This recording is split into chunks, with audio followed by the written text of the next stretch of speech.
Andy, episode 101 of the Stay Hungry podcast. 101.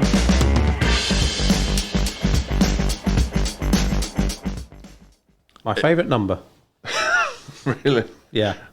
Because I like 101. Oh, genuinely your favourite number? Takes you back to basics, and that's how long I want to live. Do you like Room 101? Who presents it before Jimmy Carr? Jimmy Carr, did he ever present it? Oh, who presents it now then? Frank Skinner. Oh, fucking hell. And there's 3 guests now rather than 1. Already, damn. Ian Hislop, wasn't it, before? Ian Hislop, that's what I'm thinking about, yeah. Right, ahead of the game. Excellent. Today we're going to be talking about how exercise has helped us with our business mindset. Yep, very important. For us, anyway. And for us, and touch wood, it's worked. I think both of us have always been interested in fitness. Anyway, I know obviously you played a lot of football when you were younger and stuff. My parents, doctor and nurse, so they're very big on physical exercise. But it's not for everyone, but it's worked for us.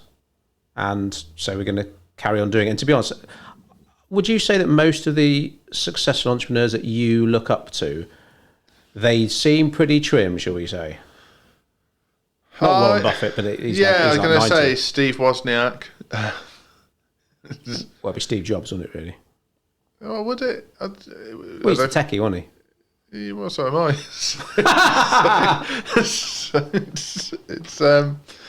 They were nothing without the other. That's good recovery. Good save. Yes. I think, I'm hardly a fucking carving or whatever you say, sculpture. Not yet. This time next year, Rodney. Yeah. I mean, you've seen me in shape. I've got myself in shape before and then lost it. But I certainly think that there's a very, very specific, for me especially, and I've seen it with you, and I know you won't mind me saying, there is a very clear link between how much we're exercising and how well we perform at work. Yes, absolutely. Absolutely. And I mean, there'll be some chemical stuff that, there are people far more qualified than us to talk about that, about endorphins and about how... I read a quote from, it was like the head of the American Association of Health or whatever, and he was saying there's not a problem that can't be made better or won't get any worse through physical exercise. Yeah. And it's like, really, even if it's just going for a walk. Yeah, I mean, for me, obviously we've just gone through lockdown. You took up running just before lockdown, a couple of months before lockdown. Running on a treadmill, couldn't face which then became quite serious running during lockdown. I bought a bike for similar reasons. Oh, have you told the bike story?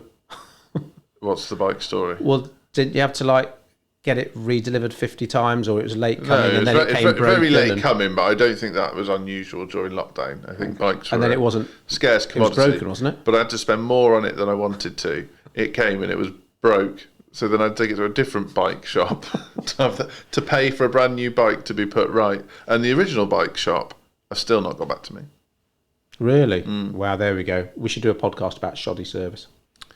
But yeah, certainly for me, exercise is a really, really good way to either reset where my mind is at or to make sure that I attack something with some focus. Okay. Yeah, I'd say, yeah. I think for me, exercise in the morning, for me, that works anyway. It sets me up right for the day. And I'll still have rest days, but I think a couple of Mondays ago, I could have run. I chose to have a rest day when I didn't need a rest day, and I almost beat myself up about it the rest of the day. So I was almost a bit angry because of my own fault. And so I thought you were grumpy. Some people, no, that was Tuesday. Some people, obviously, you can get addicted to exercise and they just need to be doing it all the time. Can't sit still for a minute. Yeah. And it's so there can be extremes, but that's like with everything. But I think to have that always, that you've accomplished something that maybe your competitors haven't done, to know that you start work and you've already exercised or you've already spent time with your children, whatever it might be, that puts you in that frame of mind to know that, right, mentally, I feel I've already got an edge over my competitors. Yeah. It's brilliant. So it doesn't even need to be exercise, but something you've done that not many other people would have done. Yeah, and I think there's been, particularly through the health, wellness, well-being, mindfulness is very prominent now. Very, very prominent. You could you can get apps. There's books galore about it. But I would say early noughties and late 90s, there was a culture of excess, and exercise was considered a chore. It had become that kind of people that went to the gym were kind of freaks, and there certainly wasn't like Zumba classes in the local village hall and stuff like that. I mean, I did judo at that time, and that was considered pretty weird. I think people just didn't eat in the 80s; they just did drugs instead. So they didn't need to do much exercise. The fast food boom took over from cocaine. Yeah. Basically, all the city traders, all that kind of Wall Street stuff. Yeah, it's. But now, like I say, that the world is more connected and more aware. And like I say, when we were growing up, if we said, "Oh yes, we've got this thing that sort of we do meditation," my God, you'd have got beaten up at school for saying something like that. Yeah, well, like now, this is probably going into too much detail, but I've got a personal trainer. Mm-hmm. I see them twice a week. Flash kit. Yeah, it's a bit flash. What's your family's reaction? I don't think they all know yet. Oh, okay. I'm too embarrassed. Would they think you were a flash kit? Yeah, I think I was a right dickhead. You're paying someone to shout at you to do more press ups. Yeah, that's probably what but I'm a scientific mind. I'm a bit of I like to know rhyme and reason, and so I've gone to a strength and conditioning coach who works with very, very. Oh, is that his? Oh, right. Athletes. So he's not just a general PT. I didn't know. No, he's an S&C coach for Team GB. Okay. So he will literally his next thing, which I think is happening tomorrow, is putting me into some machine that will scan my whole body and tell me my muscle mass, my fat percentages, down to the nth degree. If I've got any wear and tear. He's got a machine that does that. Yeah, I think it costs like 10 grand. What, like you step inside it? Yeah. Bloody hell! That sounds cool. Are you worried what it might show? Oh, it's going to be horrendous, but I love that element of it, that he can say, right, well, look at the percentage gains you've made, and he writes down all the changes in weights that I can lift. He writes down how much better I am at the finisher at the end of the session. I'm going to have to stop you because I don't want to do like Gary Vee and interrupt you. Tell the people listening how much you deadlift, because Emma couldn't believe it. What, 250k? Fucking hell, I didn't know. I thought it was 220k. I rep 220k. Your one rep max is 250. I think so now. Holy shit! Yeah, that's like a quarter of a ton. Is that right? Is that my maths correct? Yeah, if you had a car, that's half of what Eddie Hall. If you had an accident in a small car, I might be able to help. What about my Beamer? No. You lift that off me. I'll go back to the Mini then. 250 kilograms. Yeah. Holy shit! So you must lift that right, and not many people can do that. So that must be great. Do you know what my S&C coach did? So bloody hell! I my deadlift is pretty poor technique still. Right. So we're having to be careful because I'm going to hurt myself because I hinge too much. And I was saying to him, I can lift more than this. I know I can lift more than this, but he won't let me, which is good because I've got to get it right. And we do some stuff on like the hex frame on a trap bar and stuff as well, because it forces you into a better position and blah, blah, blah, blah, blah. But he could see I was plateauing in my sessions, and I do various things, rows, deadlifts, we do some bench press, we do various different push and pull type exercises. I hate rows. And he used to work with a rugby club in Leeds, and he basically just started showing me videos of what they could do. Right. And he was like, oh, this guy weighs less than you. Look what he can lift. Wow, okay. Yeah, he's a professional athlete. I'm a marketer. That was his motivation, or was he just taking a piss out of Well, I think few people have twigged now the best way to motivate me is to tell me I can't do something. Any mother will tell you that. Any mother with a son will say, I bet you my mum would say exactly the same thing. If she knew she wanted me to do something, you don't tell you to do something. It's almost like that thing, right? You can't do it. Yeah. Right, that's how you get them. So I'm I'm doing a bit of deloading at the moment with PT because weight's got heavy and need to let the body recover a little bit. But I'm on a selfish level, I'm really interested to see when I get back in the gym properly. So I'm doing 4 sessions a week instead of 2. Are you going for 300? I just want to see how high I can go, yeah. Do you wear a belt? No. Probably should do that weight, shouldn't you? he said it holds your core together better. I've got a belt. And knee straps. I haven't got any knee straps. Okay. And I haven't been wearing gloves, but my hands are really suffering for that now. That's amazing though, 250. Wow, okay. But you've, let's say I mentioned you did football as a kid, so you've always been interested in fitness, haven't you? It's not something you just suddenly took up aged, what are you now, 60? 33. Yeah, so certainly always been interested in competitive exercise, yeah. So I knew as a young kid, that I was strong and quick compared to other kids my age. But I wasn't brought up in a household where we played sports together, if that makes sense. So when I started primary school, the other kids knew how to play football. Right. Okay. And I didn't know how to play football. You never played with your dad? I'd had a ball. We didn't have a goal or anything. Do you know what I mean? So we might have kicked a ball back in two or played catch, but we didn't play football in the garden. And I've got a younger brother, but he wasn't old enough to join in yet. So I had to play catch up with these kids. But then if it ever came to doing kind of athletics or, I guess it was like 50-metre sprint instead of a 100-metre sprint at that age or whatever, I was always up there. And so I like the buzz of... But now you don't do competitive exercise. You compete against yourself, don't you? You don't do any... You've given up football now, haven't you? Yeah, so judo and football were my two big ones as a kid, and athletics. And the thing that pushed me on the most, and he'll love this, and I've probably never publicly admitted this, my younger brother was an unbelievable athlete when we were kids. I can sense that. He's a bit wirier than me. He's not as broad as me, but he's just as strong. And he's quick.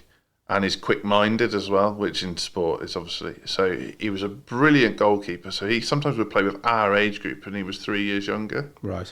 Because he was so good. I think he won county swimming championships, county tennis championships, county judo championships. So it didn't matter how good I was at sport, he was always better, which drove me on. And then you start to learn to compete with yourself. And that kind of being able to get yourself into a headspace where... I'm only going to practice this throw and I'm going to practice it for an hour, or I'm only going to practice this free kick and I'm going to practice it for an hour, or I'm going to do deadlift twice a week, every week from January to where are we now, August, just to see how much I can lift off the ground. Don't fear the man who practices 1,000 kicks. Fear the man who practices one kick 1,000 times. Yeah. Bruce Lee, wasn't it? Yeah. Very deep. And I've found that as I've progressively got older, I certainly knew in my early 20s when exercise goes away, when you go to university and alcohol and other things get introduced to your life, that my mental health suffered tremendously for it, that gap. And it's taken me a long time to build the confidence to get back to a point where I'm exercising regularly. So when you start to get less of a grip on your mental health at university then, Did you not realise or put two and two together to think, shit, I'll start doing some exercise again? Well, there's a link there. I'd say university was like a wave of fun. Right. So I breezed through university. Really, I'd say I didn't find it particularly challenging. I had a good time. I still went out most weeks and partied and whatever. But when I went into employment just after that, so I was overweight at that point, was no longer doing competitive sport, didn't live somewhere different, so didn't know a football team or know a judo club or anything. Probably didn't earn quite enough to justify a gym membership. That in hindsight, I really felt it at that point where it was like, okay, my faculties are leaving me because, it's a bit more difficult to get off the sofa now, and tying my shoelace is a bit more difficult. All like silly things that when you're a teenager would never cross your mind. And it's only now in my 30s that I've started to realise, well, bloody hell, my 20s was a period that I really could have sorted that shit out. And I suppose there wasn't the easy access to a ton of information that there is now. It wasn't a case of like, I'll just do a Google search and like read all these studies about the links between this and that, or I can't remember how we learned stuff really. Just had to go to the library. Library, yeah. I mean, I'm a bit younger than you, so the internet was around, but certainly wasn't like Facebook groups for for mindfulness or wellness, or there was no real research into kind of the links between a good night's rest, exercise, and clear trail of thought and stuff like that. And I think it's only in the last 3-4 years that the NHS have started offering exercise as part of treatments for certain mental health issues and physical health issues. And just, I think we, like I say, the end of the 90s, early noughties, we were on this like weird wave of excess, and it wasn't on the radar. Yeah. No, I'd say people are so much, say they're not smarter these days, they've got access to this information. But, I mean, we were showing Maddie around this new secondary school last year before, whatever it was. And this is the Pastoral Care office. It's like, what the fuck's that? I've seen the Pastoral Care office in that secondary school. And obviously it's a good thing and I kept thinking, bloody hell, wish this was around when I was a kid. Pastoral Care at my school was like, stop moaning, get on with it. Did you see the canteen at that school when you saw the Pastoral Care? Because canteens in schools have changed an awful lot as well. God, yeah. Surely school food must be better than... I mean, I just remember it was like shit and chips every day. That's why my mum put me on sandwiches, put me on packed lunches. So what's your exercise journey? Obviously, you've been members of various martial arts clubs. Yeah, so like I say, when I was a kid, and, one of the very few sort of, and again, not even Asians, half Asians, so that was like the double whammy, had both sides not liking me, the minorities. I don't like you. That's got nothing to do with my colour, though. So, you do something about it. And both my parents, like I mentioned this on another podcast, both my parents are very religious and were turn the other cheek kind of mentality. But I didn't want to turn the other cheek. So Aikido was the first thing I went to. And Mum wasn't happy on that. And she goes, if your father knows that, at the end of every practice, you have to bow to this statue of whatever his name was, who founded it, Ashiba, whatever, who founded Aikido. And then a bit of boxing at school. I just remember that was it Charles Atlas? Must be the old ad, and where he holds the world up. No, his strapline was something like, are you sick of being the boy who gets sand kicked in his face? And it's something like that. You remember, like Charlie showed us all that website that shows all this old ad copy. Yeah, I've bookmarked that. Yeah, it's my new favourite website. One of those, and literally, I think he sold all his fitness programs on the back of this ad in all these newspapers and magazines about, I don't want to be the kid who has sand kicked in his face, and I didn't want to be the sort of mixed race kid that got picked on. So I started doing martial arts stuff. Never liked football, as you could tell. What I hated, I didn't mind losing. But if we lost, because I knew someone wasn't pulling their weight, but I had no control over that. So I much preferred doing the one-on-one sports, because if I lost, it was my fault. So talk to me about that from a business perspective, because obviously we're a team now, and both you and I, the number one thing in business that can frustrate us the most is when something suffers because one member of the team or two members of the team aren't pulling their weight. And you just nailed it in your analogy about football there. How do we work past that now? Because management and getting the most out of people is important in sport and in business. Absolutely. And some people say, there's no bad team, it's a bad coach. There's no bad pupil, it's a bad teacher. And our default position is usually to blame ourselves. So I'd always like, have we made things clear? We're on a real anti-grey area drive to make sure that the advice, the training we share is crystal clear. It's written down. We're doing a lot more videoing of our training now to make sure that the team has everything they need. Because I know, if I see a typo or something, and don't get me wrong, I couldn't go back to working just for myself. But like I say, if something went wrong when you're working for yourself, as with you only had one person to blame. Yeah. But now we're certainly not in a culture of blame, or I hate it when people get shown up in public, and I know that goes on in some offices still where people are always belittled in front of their colleagues. So it's making sure that the team, every person in the team, has the information they need. And I guess there's only so many ways I can say, listen, if you're unsure, you must ask your colleagues. You must ask, because if you don't, something goes wrong, it's going to be on your, you've got to take responsibility, because you can't have...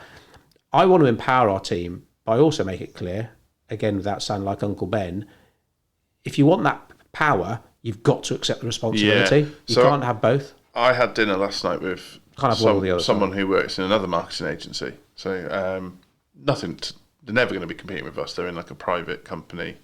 And she's just about to become a manager. Right, okay. And one of the things I said, and another chap that was there who is retired now but has loads and loads of business experience, far more than me. Both of us said, you want to empower your team to be better at the job than you are. And she was like, well, no, because then they might overtake me. Right, that's an employee's mentality. And I said to her, Alex Ferguson couldn't have won the Champions League, but he coached a team to win the Champions League. They were all better footballers than he is. But they couldn't have reversed the roles. They couldn't have managed the team to win the Champions. And that's the difference, isn't it? When you're a kid and you play football, it's not your responsibility to pull up the others who aren't pulling their weight, or to give them the ability to.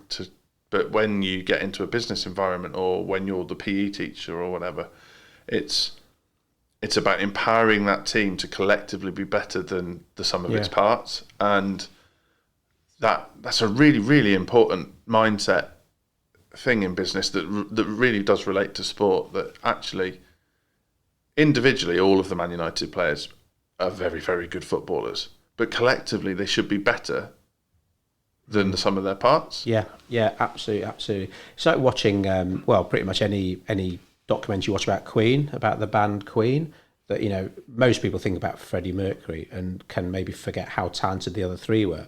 But Freddie Mercury tried to have a solo career. Yep. So same voice, same flamboyance, same stage presence, all flopped. He only, and obviously he was super, super successful as a part of Queen. Yeah. And he came to realise that, obviously before he died, and they became just even better and even more famous and successful. And it's got to be the same for every team, which is another reason why some business owners struggle to delegate, because they can't deal with that blame. They can't understand or aren't willing to train people a certain way, and they just get frustrated when mistakes happen. And that leads me on to kind of, I guess for me, obviously you and I both spend our days holding people accountable. Every day pretty much. We're analysing, holding people accountable. The beauty of exercise for me is it's holding myself accountable. So in my case, a personal trainer literally analyses me and criticises me. But in your case, you use a running app and monitor your performance and your times and how, your sprints, and that kind of level of accountability is a really good reset for me to, you're the managing director of a company, but just take a step back a second, because you're not perfect either, and you kind of need to, analyse what's going on with you and constantly self-improve and constantly look to what's the next best thing and exercise really does that for me. Yeah, I mean, and I made that joke about a personal trainer. I've had personal trainers in the past. If you're doing the same fitness routine, but you've got a personal trainer, you will do better. People have coaches, people have trainers. We have business mentors. Yeah. Something that I especially shied away from. I don't need help. Like I didn't read enough business books when I started out in business, because that's a load of American crap. Getting up at 4 a.m. and reading a power book or something. But for me, it's that mindset. So for me, I don't know whether it's mental health, or it's certainly the confidence to attack the day positively and well. So sometimes I'll do exercise in the afternoon. That's great. But my big fear about that is work will take over. And it's like, oh shit, I can't go and exercise now. And then I know I'll just have a shit evening because I'll be angry with myself. So for me, it's got to be done in the morning. And so when my alarm goes off at the moment at 5:30, I can do my exercise, walk the dogs, spend time with the kids, and get to work at a decent time. And I know I've done what 9 out of 10 people haven't done. And that's good for me, because I know, right, okay, no matter what happens, I've accomplished something. And also, on the flip side, the business will be better for it. Yeah, absolutely. And it's exercise won't be right for it. For some people, it might be meditation. It could be using the Calm app, the Headspace app. But to do something that puts you in a more relaxed or more driven or more confident frame of mind It's got to be good. And so for me, so exercise is a double whammy because it means Does both. Yeah, I'm not gonna, my dad had health issues late on in his life, and some of those health issues were his fault. And I'm, so say he had a heart operation and became like a new man. He was doing laps of the garden on an exercise bike, but then he let the stress of business, and he went back to his previous self, and the weight started piling on. His heart started getting bad again, and ultimately that cost him. And I've got to be determined to make sure I don't slip back to bad habits, which is why we knock the booze on the head, because that was always an Achilles heel for Emma and I. So, all right, that's a biggie, isn't it? I would certainly not describe yourself or Emma as alcohol dependent at any point. I've known you both for 10 years. But it's amazing how often you mention that now. We weren't, I suppose everyone who likes, there are probably alcoholics out there say, I was never alcohol dependent, I can take it or leave it. I generally don't think Emma and I were ever alcoholics. We like a drink, always have done. We've had a good 30 years of it. We probably drank 3, maybe 4 nights a week. And I'm not saying got absolutely shit-faced. We did that in London, when you're youngsters, in our 20s, 3 or 4 nights a week, getting shit-faced in London. But no, bottle of wine, a couple of whiskies, watching a film. It was lovely. We didn't really get hangovers, which is probably a bad thing, because hangovers nature's way of saying, hey, have a day off today. But we certainly wouldn't exercise because we weren't up for it. So not only were we having all the empty calories, we weren't exercising the next day. So when we started thinking about, right, what should we do? And Emma said, right, well, 1st of January, we started the Sculpted Vegans 4-week shred. And Emma's like, well, there's no point us doing the shred if we're just going to carry on boozing. And I was like, oh, okay, well, I'm not sure about this. I'll support Emma. And came to day 7, and I've got to be honest, I was struggling a little bit. But then come day 10, something just happened where, oh, no, I don't really fancy a drink. And here we are come August time. 8 months later. Yeah. Don't get me wrong. If we went out for the evening, I might have a half. I might even have a pint. But I know now that I can have, and I understand if an alcoholic you can't have a half pint or a pint because that will just set you off.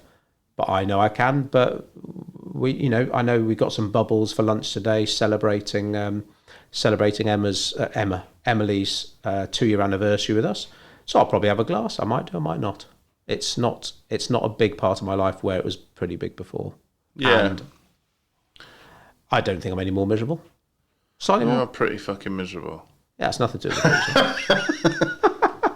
And it's nice. And to me, to be honest now, if something pisses me off in business or a competitor's underhand, whatever it might be, that's almost like a go-to place for me. I think, I've stopped drinking.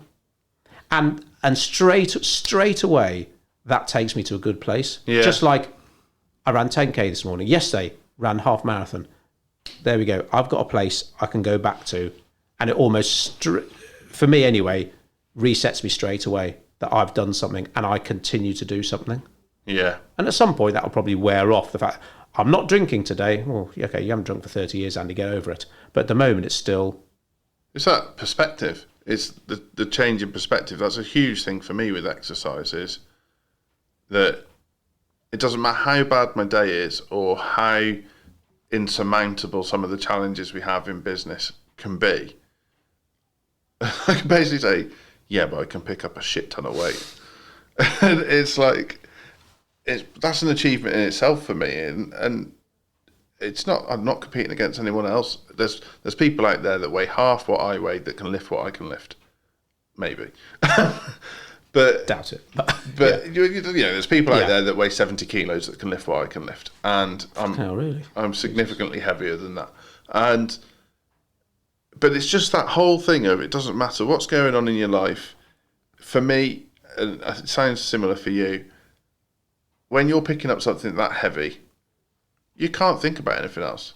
It's not possible to think about anything else.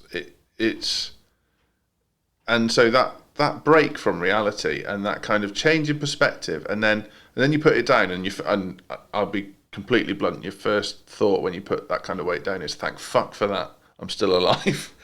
But then you get this rush of like, oh my God, look what I've just done. And you know, your body feels pumped and you feel big. And then I'll tell you now, after every hour training session, my 25-minute drive home from there is the hardest drive home.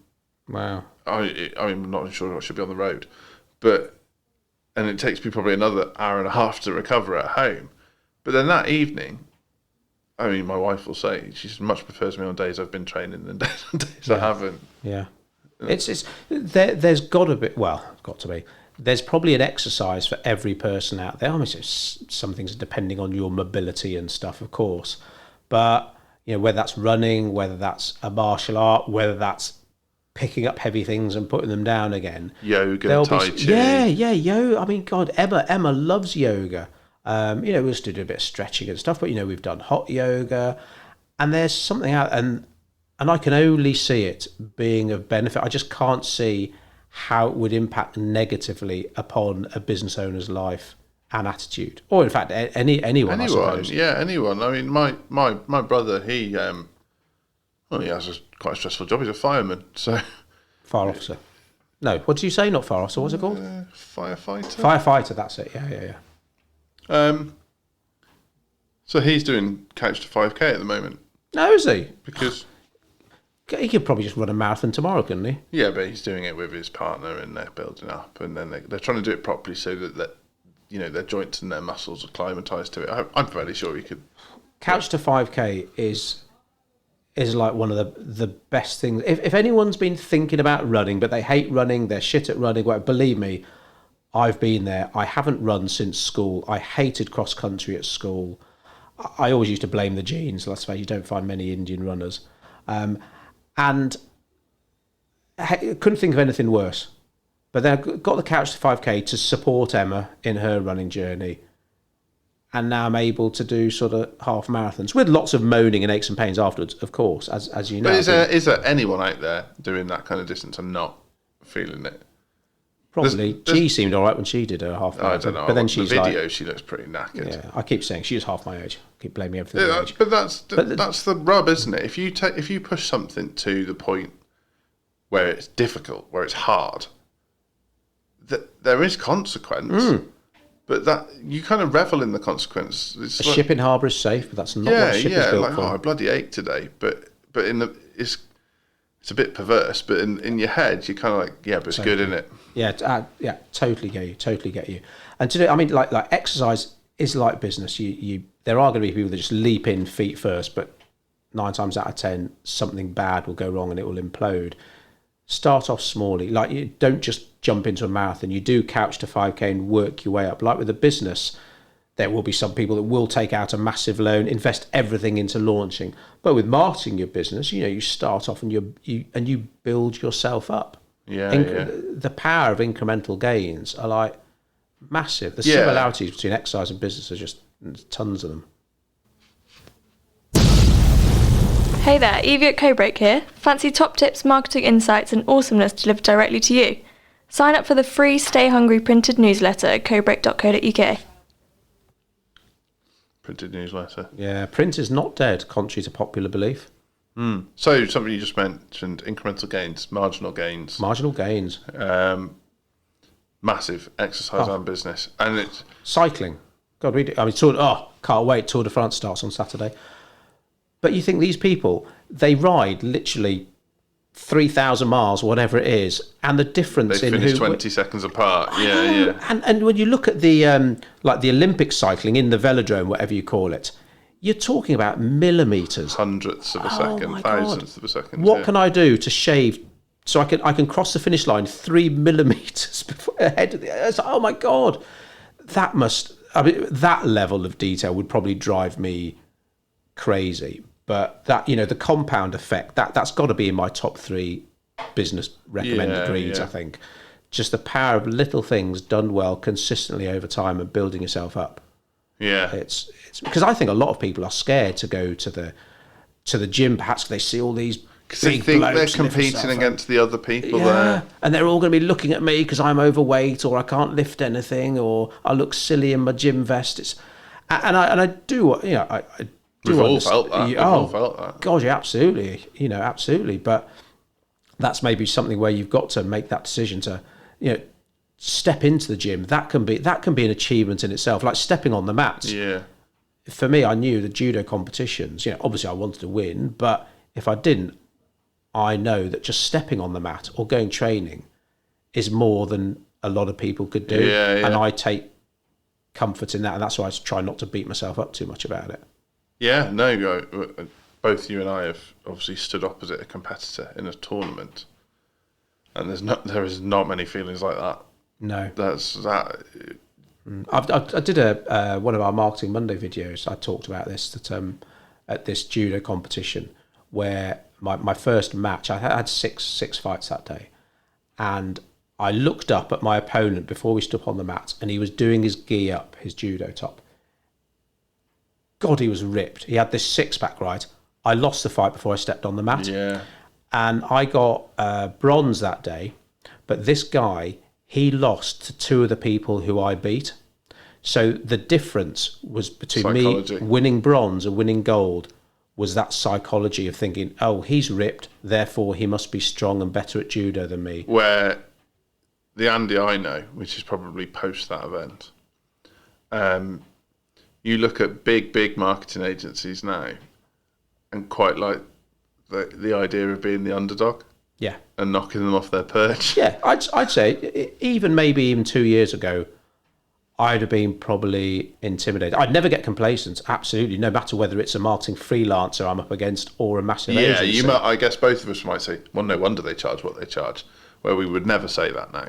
No, absolutely. But I would, that fear has pretty much gone, I'd say. And everyone needs a bit of fear in their life, of course, because my comfort zone is it's a dangerous place. To be honest, it's a dangerous place for most business owners if they're there too long. But that fear of how someone might look just because, oh, that so-and-so, he's got a better website than me. Oh, she's got more Instagram followers than me. Oh, that means she must be better. No. And whatever works for you to get out of that mindset, I wholeheartedly encourage you to do it, because you can't lose that fight before you stepped on the mat. I'm going to put that on the wall, We've got 5 slots that me and you are going to sort out.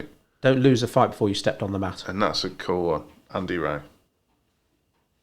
Oh, right. Definitely put it in our book. Little rant now, right?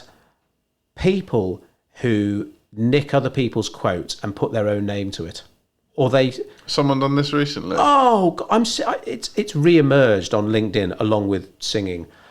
I know someone that does this. And their favourite thing is what they don't do is they don't put their name to it, but they don't put the person who said its name to it. Maybe that's what I'm thinking of. And then they do #quote. Yeah, okay. Muhammad Ali said that, not you. Like a butterfly, sting like a bee, Joe Vlogs. Yeah. It's and how I'd like to think it's not malicious. It's not something. If you want to use someone's quote, use their bloody name. But that's just so. I don't know. How do we divert onto that subject? But yeah, we've come up with a solid quote about. I quite like that one. Don't lose the fight before you step onto the mat. Because it's you like we Well, people know what a mat is before you step in the ring. There we go. But it's like we have, we wear. You've got a snapback on today. We've got hoodies on, but it's Stay Hungry t-shirts and stuff. We know if we walked into a traditional breakfast networking meeting, well, we'd probably get thrown out. But that would have bothered me a couple of years ago to know, should I wear a suit? Oh, maybe I should at least wear shoes rather than trainers. And it's like, you know what? I certainly can't be scruffy. Certainly, these people who turn up wearing a suit, but that suit last went to the dry cleaners 3 years ago. I'd much rather a clean pair of trainers and jeans. But that would have bothered me a while ago. Like, I should dress how maybe people think I should dress. And we've flipped that now. And now it wouldn't bother me if I walked into a room full of suits. I'm proud. Yeah, I'm really fortunate with the approach Codebreak's taken to merch, because it feeds into my dress sense anyway.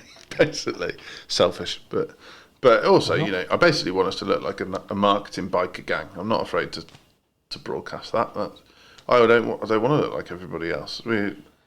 Sports jacket, skinny jeans, and shit flickers. Yeah, I'd say that's the marketing agency. And then, like, I mean, the day you met me. So I just spilt my water. Is that the shiny grey suit? Shiny grey suit. Wow, very, yeah. very polished shoes. Probably a crisply ironed shirt. Very, very, very neatly trimmed beard. Very neat haircut. And I probably spoke with a plum in my mouth the whole time. You must go and look up some of our videos we did over lockdown, because Joel went full on Triple H, shaved head, massive bushy beard. So you contrast that to the day you met me, and then the guy on lockdown who's got tattoos, a massive beard, a bald head. Of course you have tattoos, did you? Either. Yeah.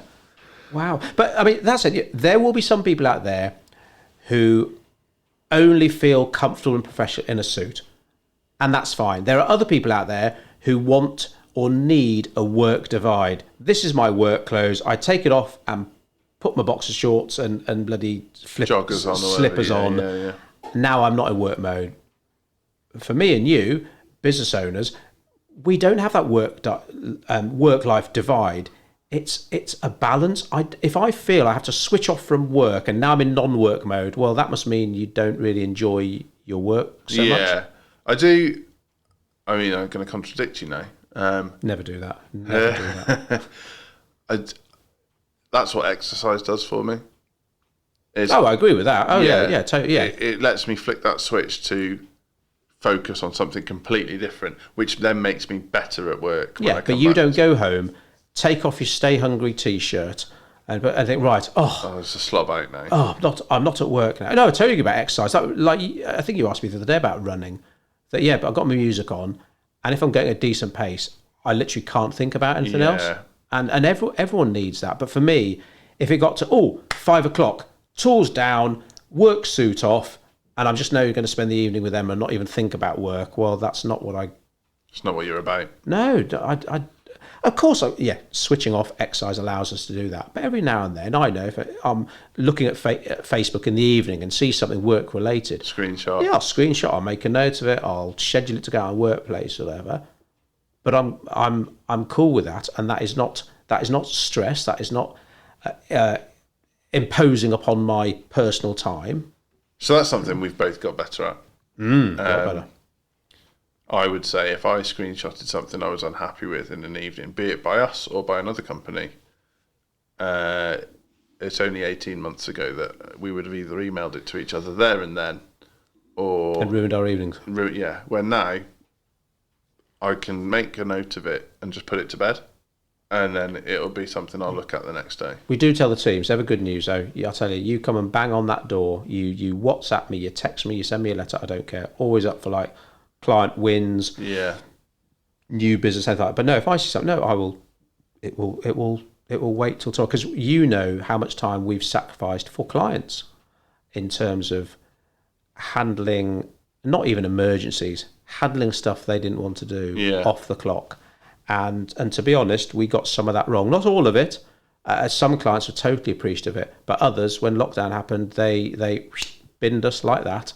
I think, oh my God, I've given up evenings with my children for you. Potentially months of my life for your business. Yeah. And when the shit got bad, you weren't bothered. Oh, what's going on there? Nothing. Hi, Emily at Codebreak. I just wanted to check if you've booked your discovery call with Andy or Joel yet. It's a free 20-minute chat to talk about your goals and how we can help you achieve them. Visit codebreak.co.uk to book. She definitely sounds the poshest out of us, all of us, I think. She can't say co though, can she? What did she say? .co.uk. I didn't hear that bit. Don't tell her. Attention to detail. We must be awful to work for. Yeah, absolute nightmare.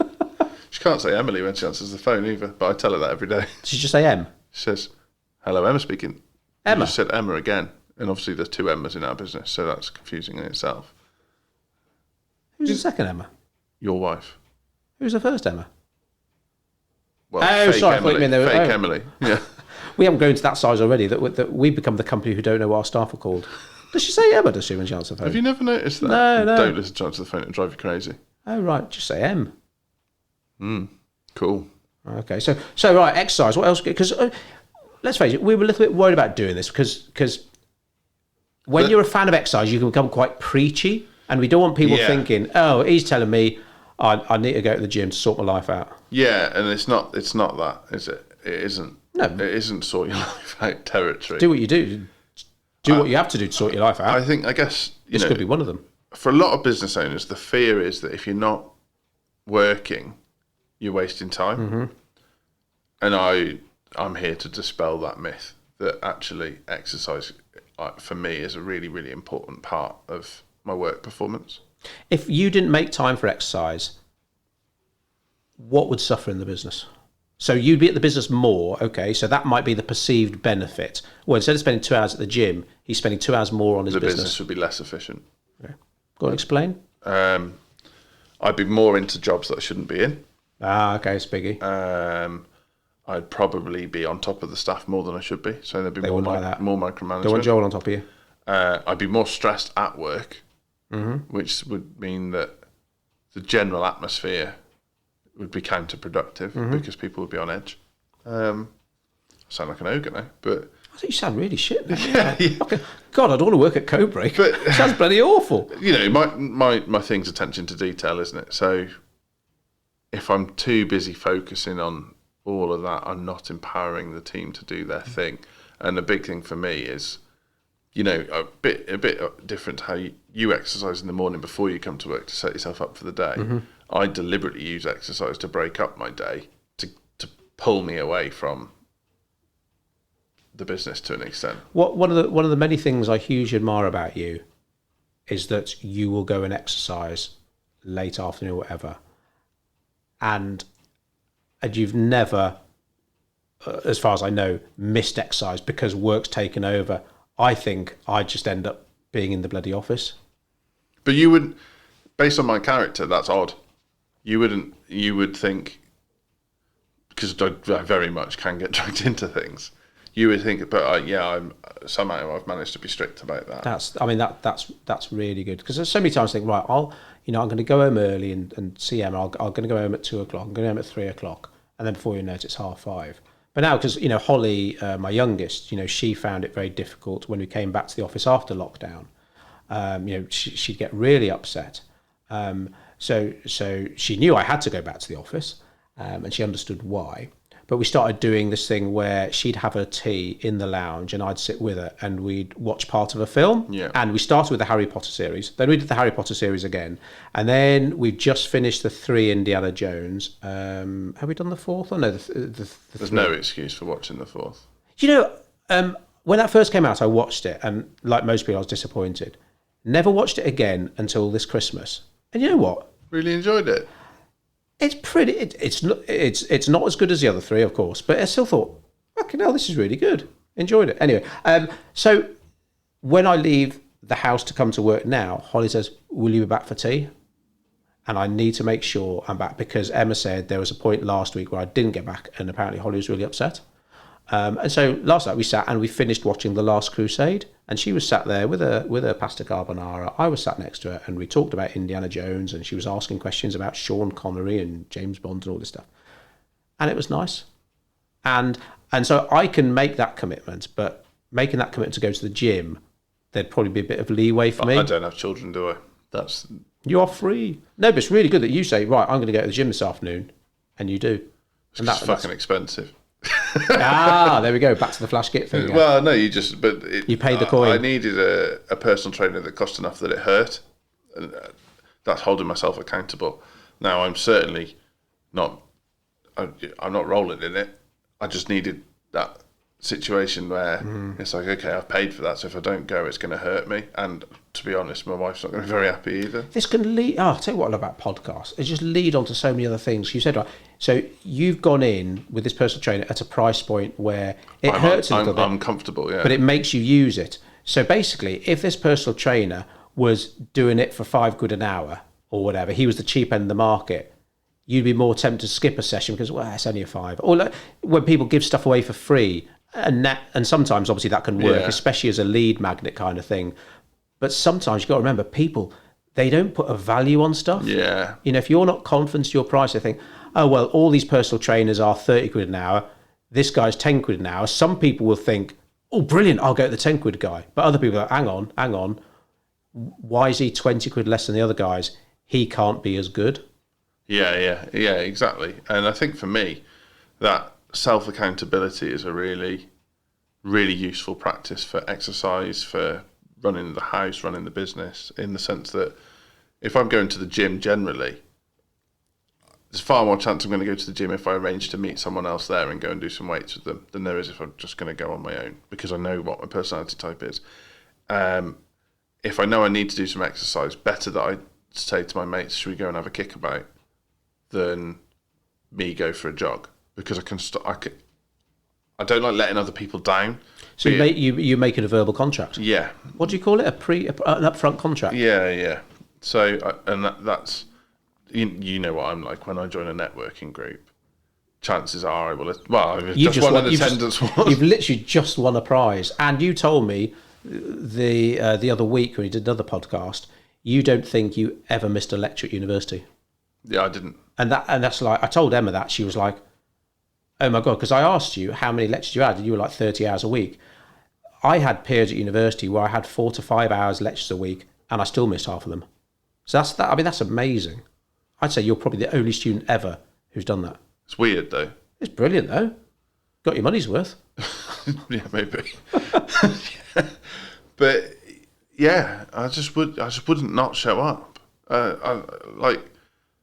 Other than now, where if you're ill, you have to be a bit careful. I don't not show up to the office. I don't. So what would you say to people then who are struggling to exercise more about, okay, how can you make that commitment to yourself, publicly, on social, whatever, to, right, I know I need to go for a run tomorrow. How do I make sure I go for that run? Yeah, you've got to find the thing that will pull on you. So for me, the thing that pulls on me is the anxiety of letting others down. Now, logically, my PT doesn't really care if I show up or not. So he still gets some money. He still gets paid, and he gets an hour off. Win-win. But in my mind, he knows that my results aren't going to progress because I haven't shown up, and therefore I've let him down because I'm a bad testimonial for his business. So I've built it up in my head massively on purpose, which is a bit weird, but I've built it up to the point where it's like, he really wants me to be a great testimonial for his business. He's seen me shed some weight, he's seen me gain some muscle. Now he's going to stick me in a machine to see how much progress I'm really making.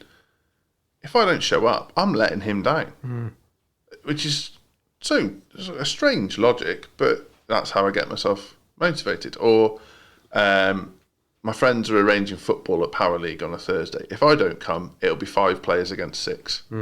That's not fair. So what are you going to do? Because I expect, well, not many people probably have a personal trainer forever. Yeah. So what would be the next step, or for the foreseeable future? No, you're going to stick with him. Would you have the same commitment to go and lift weights if you weren't having a PT? No. I'd like to think I would, but I wouldn't. You wouldn't. You would then end up in the office and... Maybe in the office or on the PlayStation or walking the dog, but not really. Of course, so you got that for exercise now. Yeah. Walking the dogs. I mean, so as you know, we got dogs as well. Come rain, shine, snow, hail, you've got to walk George. And that's more exercise than some people do. Again, I'm weird like that though. I love a walk in the rain. I'd prefer to go walking in the rain than I would in the sun. But the fact is, whether you did or didn't, you'd have to do it. Yeah, and it's quite nice. And some people, so I walk the dogs. I mean, Emma tends to do a big walk in the afternoon, but I'll do, say, 2K with her in the morning. So to walk 2 kilometres in general peace and quiet with the dogs is not only relaxing, it is more exercise than a lot of people would do. Yeah. Not that everyone can have a dog, so obviously it comes with great responsibilities, but that's obviously upped your exercise, isn't it? Yeah, massively. But again, it comes with, it's the responsibility. I owe that dog a walk, and that's how I frame it in my mind. I owe that dog a walk, so therefore, And do you not work on the walk? Or you're there checking emails and... So a morning walk, I don't take my phone. So yeah, I never did till Lucky got caught in that barbed wire. Yeah. And I was like, shit, if I only had my phone on me, so I'm paranoid now. Oh, you've made me spooked now. Yeah, sorry. But then the other side of it is, it's Turn quite all nice your to take apps your off. phone to take pictures of the dog. Just buy a little. I'll buy you a Motorola Razr for your birthday. Just get you a can pager. Just take that with you. But yeah, no, I think So sorry, back to the original point. You've got to find out whatever that contract is with yourself that gets you going. And it might not be exercise, it might be to read a book every week, or it could be to spend more time with your children, or more time with your wife, or to visit somewhere you've never visited every week, or whatever it might be. But what's going to make you do it, and how's it going to improve the rest of your life? And, I'm big into, so I write all my goals down now. Write or type, or do they make a difference? They're on a spreadsheet, so typed. Yeah, they're typed. But then also, some of those goals are time limited. So if I don't reach and then what I've also done is assigned a reward for each goal. Was it a goal without a deadline is just a dream? Yeah. Is that quote? So I've got goals. I've got a column for goals, a column for when I want to achieve them, and then a column for what I get for achieving it. Because I'm a bugger for... I find out stuff about Joel every day. I'm a bugger for high expectations on myself. Right. So achieving a goal, I just let that pass me by. I did what I said I was going to do. I don't want to ask what happens if you don't meet the deadline, or you never have. Well, this year's been shit because there was a global pandemic and it threw me way off. So I've like my spreadsheets. You don't go like whip yourself if you don't hit it. Flail myself. Yeah, my back is very, very scarred. But the important bit is the reward. Is that right? I said to myself early this year I was going to be able to deadlift 200 kilos. Wow, smash that then. So now I can deadlift 200 kilos, and I think the reward. It's a ridiculous thing, but it was a Philips smart bulb for in my house. I can see you trying not to laugh. But basically, I can now use the Alexa to control a light in one room in the house. Now, I know one of my other goals is the reward is another Philips smart bulb, and eventually the whole house will have Philips smart bulbs. I know it's by you for Christmas. But I'm not fucking having those bulbs until I've achieved these goals. Oh, okay. Another one was a Ring doorbell, so that I can see who's at the front door, so that I can that came in very handy recently. Get parcels delivered without worrying about being there or not. Another one was putting the number plate on my car. Is that on the car now? Yeah. Oh, cool. But just all these little incremental things that... So I've got like two sides to it. The one, hold myself accountable, create a contract with myself, whether it's letting other people down, wanting to have the best attendance in a group because I'm ridiculously loyal. Or then the other side of it is, when I do the things I say I'm going to do, what's the reward for doing it? Okay. That's something. Yeah, I've never looked at it that way, but that's important because we tend not to give ourselves rewards. I mean, for me, the mental reward at the moment is enough. I'd love to reward myself with nice Chinese dinner, but that sort of defeat the point and go for a run really. So it is looking for some upgrade your running shoes. Yeah, get new running. I've got new cycling shoes arriving tomorrow. What was that reward for? It wasn't. I just saw an Instagram ad. There you go. Instagram ads, my God, they're costing me a fortune. But no, it's nice because I've got one. I can't be the guy with all the gear and no idea. But I've got 3 pairs of running shoes, but I've only got 1 pair of cycling shoes, and we've had them for years, and they're white, and they just look like any other pair of cycling. And we're watching like some tour highlights. Actually, they're reshowing the 2015 tour on Eurosport, one of the years where Froome won. I'm just looking at all these bright cycling shoes. I thought, bloody hell, they're nice. And Emma says, well, you haven't bought yourself anything for ages. Why don't you treat yourself? And I thought, well, why not? Because I buy loads of stuff for the children. I bought an Aspinall's bracelet for Emma that arrived yesterday, and I surprised her because she sort of reminded me the other day that I didn't get anything for her birthday, because the birthday happened literally just as lockdown hit, when obviously we had a few things on our plate.